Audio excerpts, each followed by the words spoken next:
you might be contorting your moral compass for Jesus. Let me explain. It's obvious that people sometimes do things in the name of God that they shouldn't, right? Hopefully we can all agree on that, as there have been people willing to kill their own children because they thought God told them to. Abraham gets a free pass, though. But that's not me, a Christian might say, and they'd almost certainly be right.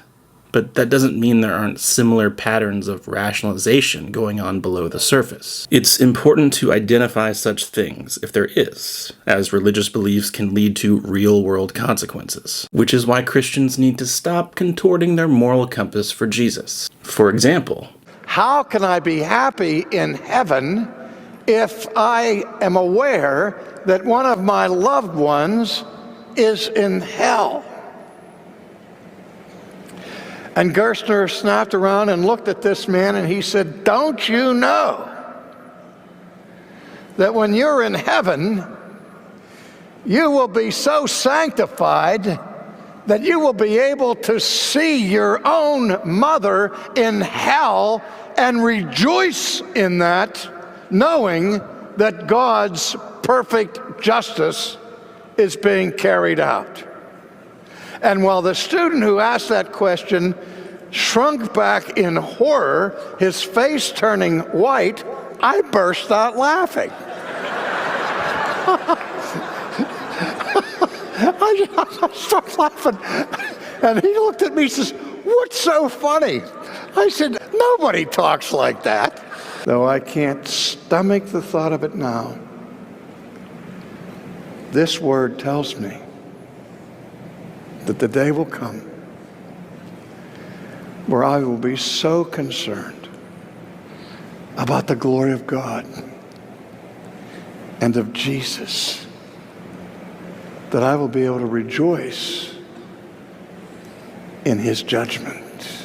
People tend to believe crazy things in service to their religious beliefs. Think about how reasonably intelligent people have been captivated by the idea of eternal conscious torment for a second. Jonathan Edwards summarizes his idea of this, and I'm going to quote him at length, and please listen to it. If you want to do a meditation, feel the suffering start at your toes and slowly move to the rest of your body. Speaking to the lost, he says, the God that holds you over the pit of hell, much as one holds a spider, or some loathsome insect over a fire, abhors you and is dreadfully provoked. His wrath towards you burns like a fire. You are 10,000 times more abominable in his eyes than the most hateful venomous serpent in ours. When God beholds the ineffable extremity of your case, and sees your torment to be so vastly disproportionate to your strength, and sees how your poor soul is crushed and sinks down, as it were, into an infinite gloom, he will have no compassion upon you. He will not forbear the executions of his wrath, or in the least lighten his hand. There shall be no moderation or mercy, nor will God then at all stay his rough wind. He will have no regard to your welfare, nor be at all careful lest you should suffer too much in any other sense. Nothing shall be withheld because it is too hard for you to bear. If you cry to God to pity you, he will be so far from pitying you in your doleful case, or showing you the least regard or favor, that instead of that, he will only tread you underfoot. And though he will know that you cannot bear the weight of omnipotence treading upon you, yet he will not regard that. But he will crush you under his feet without mercy. He will crush out your blood and make it fly, and it shall be sprinkled on his garments, so as to stain all his raiment. He will not only hate you, but he will have you in the utmost contempt. No place shall be thought fit for you, but under his feet to be trodden down as the mire of the streets. It would be dreadful to suffer the fierceness and wrath of Almighty God one moment, but you must suffer to all eternity. There will be no end to this exquisite, horrible misery. When you look forward, you shall see along forever, a boundless duration before you, which will swallow up your thoughts and amaze your soul, and you will absolutely despair of ever having any deliverance, any end, any mitigation, any rest at all. You will know, certainly, that you must wear out long ages, millions of ages, and wrestling and conflicting with his almighty merciless vengeance. And when you have so done, when so many ages have actually been spent by you in this manner, you will know that all is but a point to what remains, so that your punishment will indeed be infinite. And before anyone says that's not Sproul's view of hell, he was a confessional Calvinist, so he did believe in eternal conscious torment. According to the Westminster Larger Catechism, quote, "The punishments of sin in the world to come are everlasting separation from the comfortable presence of God, and the most grievous torments in soul and body without intermission in hellfire forever," unquote. And Sproul himself has cautioned in other places about taking too much comfort in the fact that the flames of hell aren't literal flames on his view, because the analogy points to something worse. Anyway, no one would believe anything like this if not for feeling the need to fit it in with their religious system. But I submit that people shouldn't be so quick to abandon common sense intuitions like eternal conscious torment is bad because they think a book disagrees with them. That a supremely loving God is holding us like a spider over a figurative open flame is a big claim, with big evidence required, and Christians don't have it, as I have explained many times on this channel. And even if you think there's enough evidence to establish that Christianity is true, there's an additional burden to defend eternal conscious torment against other Christian options, such as annihilationism or even universalism. But this is only the beginning of how Christians can twist themselves into a pretzel by trying to justify wild things. Around 1514, Spain began settling the West Indies. The residents were given the option to, quote, "bow instantly to a king and god they had never heard of, from a country they could not imagine, become slaves, and hand over all their gold. Or they could be overrun by horses and hacked to bits by swords, and whoever was left would be enslaved anyway and still lose their gold," unquote. Genocide has been a real and serious issue throughout history, and millions have been killed. This is all the more pressing because in the Bible, God is depicted as commanding the complete destruction, genocide, of the Canaanites, and this has been used historically as biblical precedent to act in a similar manner. In Deuteronomy, God gives specific instructions using the language of killing everything that breathes. In order to make this more personal, imagine you are an ancient Israelite ordered to carry out this command. Imagine standing over a weeping mother, holding a little child in her arms, and having to run both of them through with your sword, telling yourself as you do it that this is the right thing to do. According to Christianity, is there anything inherently wrong with this? Is there anything inherently wrong with wiping out an entire population of people, killing men, women, and children, and finally taking their land? I guess it depends on which Christian you ask. There's little question this has been one of the toughest questions Christians have faced through the centuries. This isn't a modern question, it's an older question. But modern sensitivities have made the question that much more pertinent.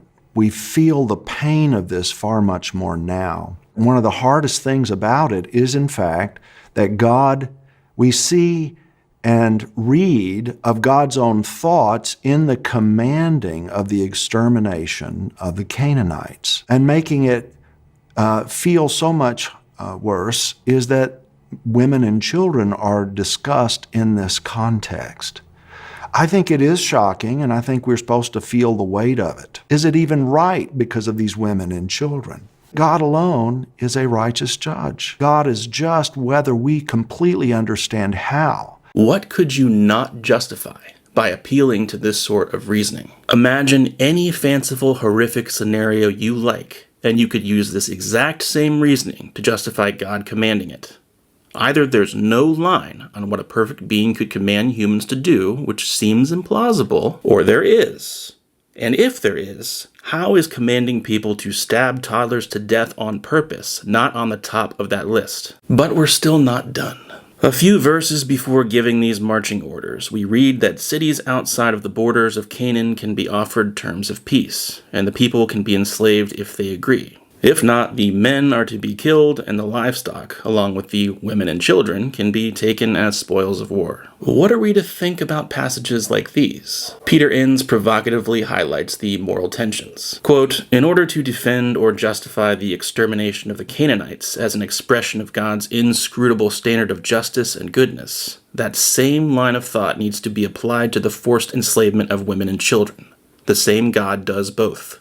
unquote. Slavery or people as property is rampant throughout the Old Testament. In Exodus 22, we read that if someone sleeps with a virgin, they must pay the father a bride price and marry. This protected the woman from poverty and prostitution. However, the father could still refuse the marriage, but in that case, the seducer still has to pay him the bride price. Why?